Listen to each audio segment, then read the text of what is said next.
Hi friends, it's William K back for another tutorial on AmpleSound VST instruments. And today we are going to write a song with some of them. So check this out.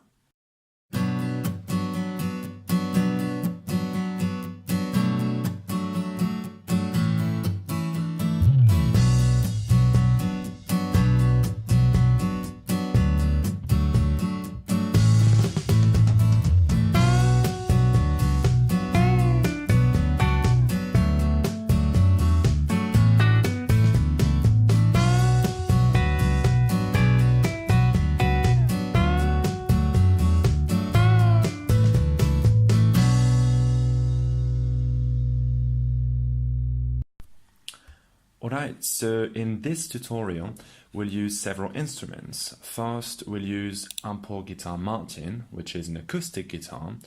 Then we'll use a bass guitar, which is Ample Bass Precision 2. And finally, we'll use AGG, which is Ample Guitar Gibson. So once you're ready, just make sure the tempo of your project is set at 120 BPM. And once you have it, well, let's go. Alright, so let's start with the acoustic guitar. So just make sure you have selected the strum library for this exercise. And once you have it, we can start working on the chord bank. So we need 4 different chords. First, a B minor, first position. Then we'll need a B minor 7, a second position. Then an A major, first position, and an A suspended 4, first position as well. Once you have it clear, we can start working on the strum grid right next to it. So we need a down bass first. So you click, you hold, you drag it to the right. Okay. Then we'll go with an upstroke. So click, hold, drag it to the right, and then drag it down, so you set the velocity at 65. Then we'll need a mute. Okay, so we'll go with that mute. So same thing, click, hold, drag it to the right and drag it up, so the velocity is set at 100. Then we'll go back to an upstroke. Okay, click, hold, drag it to the right, drag it down until 65 or 70. I'll put it at 70. Okay, then it depends on your taste. Then we'll go back with a downstroke, but this time not a down bass, but a down treble. So click, hold, drag it to the right and drag it down until you get like something like 75, 80, well, 70. Let's go for that. And then we'll go back to a upstroke. So just click, hold, drag it to the right, set it at 65 for the velocity. Then we need a mute again. So this time a bit softer. I put it at 60. Okay. And finally an upstroke, and just let the velocity at 90. So just close the plugin and go insert or create a new MIDI clip. Then we'll draw a C1. Okay, C1 will trigger chord number 1, the B minor. Then on position 3, we'll have a C sharp 1, which will trigger chord number 2, the B minor 7. Then at position 4, we'll have a D1 note. Okay, it triggers chord number 3, the A major. Then at position 4.3, we'll have a D sharp 1, okay, that will trigger chord number 4. And right before the start of the second measure, we'll come back to an A major, okay, A suspended 4, A major. And that's it for the chord bank. Then we need to trigger the strum grid, or the strum pattern. So we'll just need a C3, all right, that will trigger chord number, pattern number 1. And once you have all this, we need that to last the whole measure. And once you have this, you just take it all and you duplicate. as long as you want, okay? And that's it for the acoustic guitar. All right, now let's go with the bass. So I'm going to a new MIDI track. I'm having the Ample Bass Precision 2, and I'm having a nice clean bass preset there with Guitar Rig 5, so it sounds pretty well. So I'm going to delete my MIDI clip. I'm going to insert a new one. Just make sure it has the same number of measures than the MIDI clip we used for Ample Guitar Martin, so we don't get lost when we draw the MIDI notes. And we can start the introduction with the bass with a nice slide, which can be done with in AmpleSound by drawing a C#6 at position number 4.4, make it last until position number 5, which will be the first measure of the bass riff. Then at position number 5, go down and draw a B1 note right there. So it's the root note of the song, and we can make it last a whole bit until position 5.2. Then we'll go with another D1 at position 5.2.3 right there. We make it last half a bit, and we draw a B1 again at position 5.3, and we make it last half a bit as well. Oh, right there. No. And then will be super simple for the rest of the introduction. We'll just select the 3 notes we have there. We copy and we paste it at position 6. We paste it at position 7.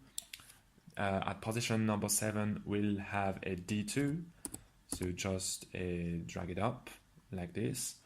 Then paste again at position number 8 and go down to an A1 note, because we are switching chords there. And that is it for the introduction. You can add a last slide to call for the main riff. So again, make it last half a bit, or a whole bit, sorry. And so you can have a slide with C#6. You can also have another slide, which is quite cool as well, with a C6. So let's go with this. Now the main riff is going to be super simple as well. So just copy, paste what we did in the introduction. Or we need a B1 there, not an A1, right there. Then we'll create a little melody for the bass line. So instead of having a B1 at position 9.3, we'll have a D2, which is that one. You duplicate the notes and you just go down once, so you get a C#2. And right after, we'll have another B1 note. Okay, make it last half a bit as well, from position 9.4 to 9.4.3. And again, we'll just copy paste what we have at position 10. Okay, we do not change anything there. We copy paste at position 11. This time we take everything up to a D2 note for the root notes there.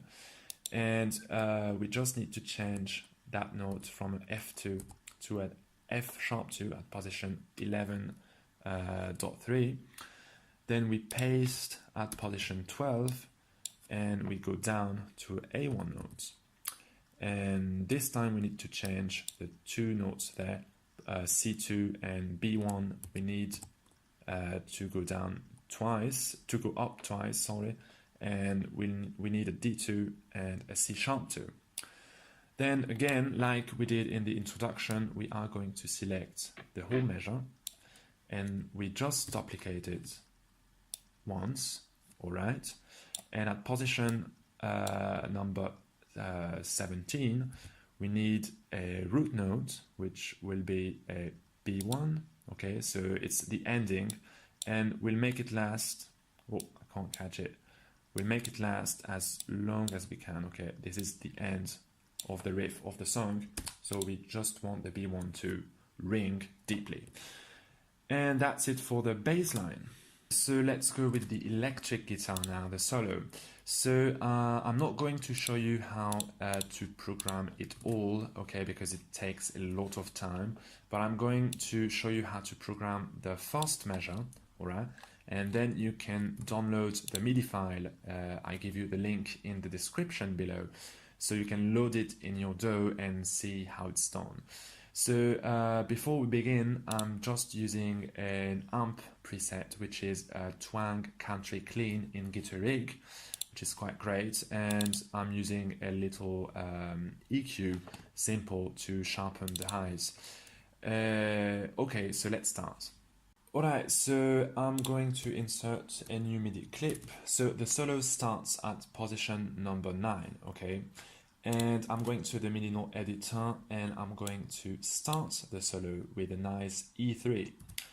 And I'm going to extend it until position number 2. So that note will be bended, okay, but we'll do that later.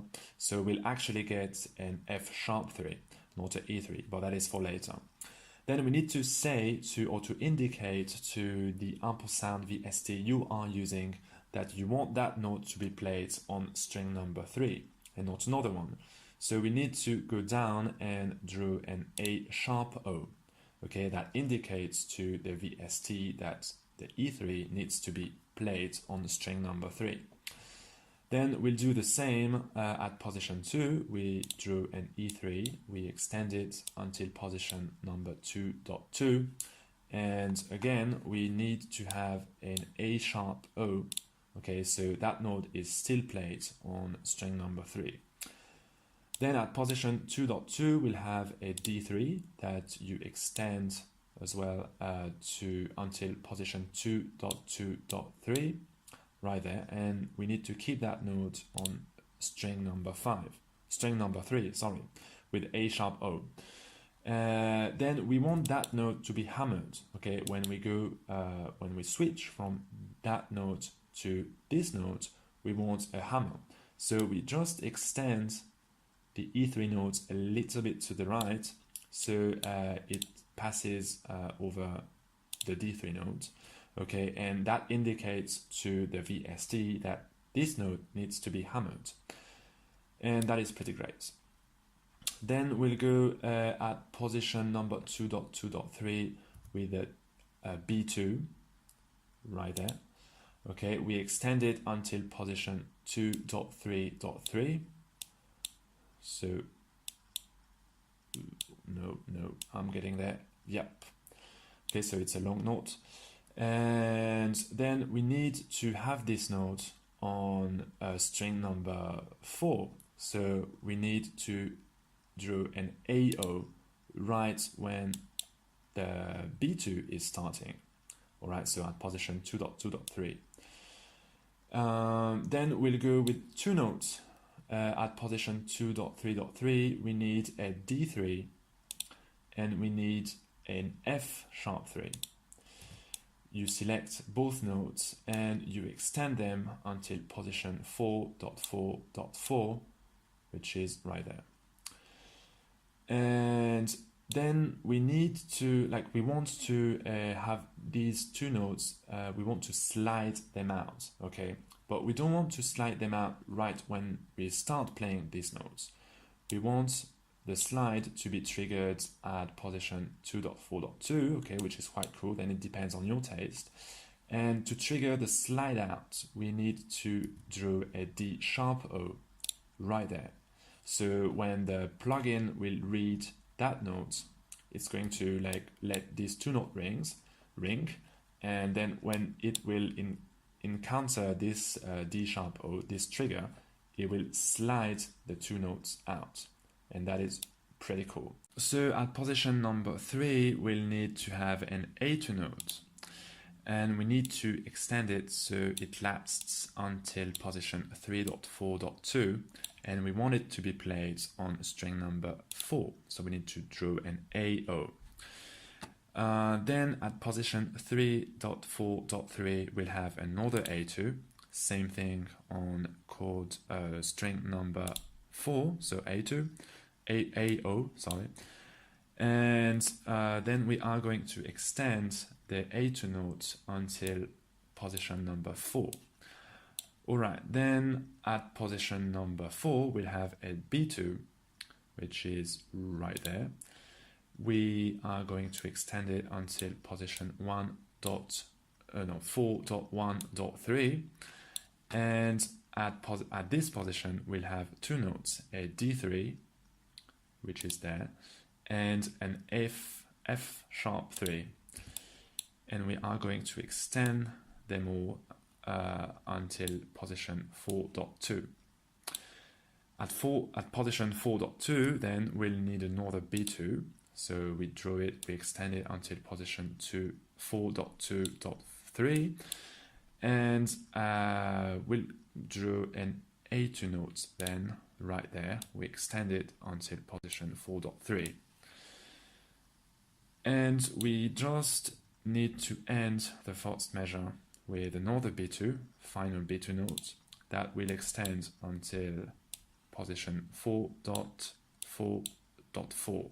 right there, and we want that note to be hammered, so we just extend the previous note a little bit to the right.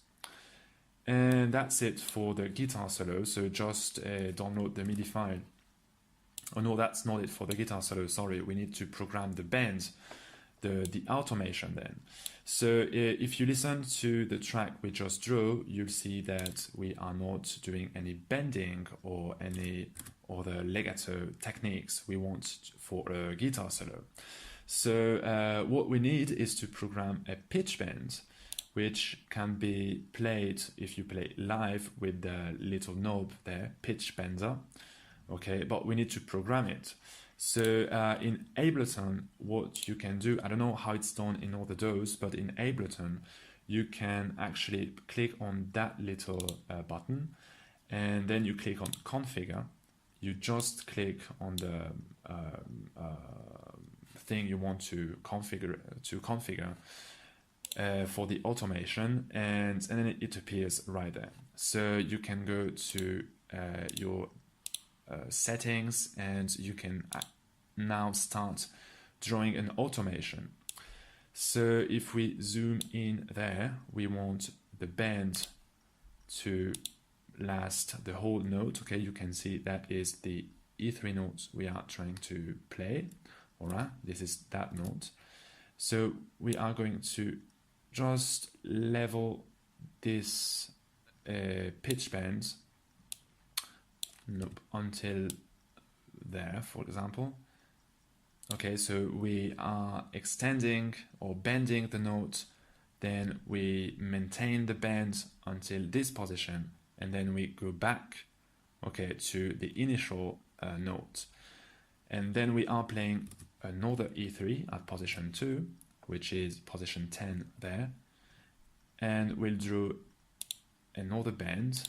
So we're just going to go up like this, we maintain it, and we go down again,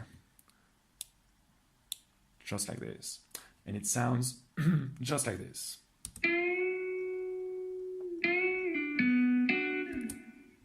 So it doesn't sound really right, okay, especially there. So I'm just going to move out that knob, and it should sound way better.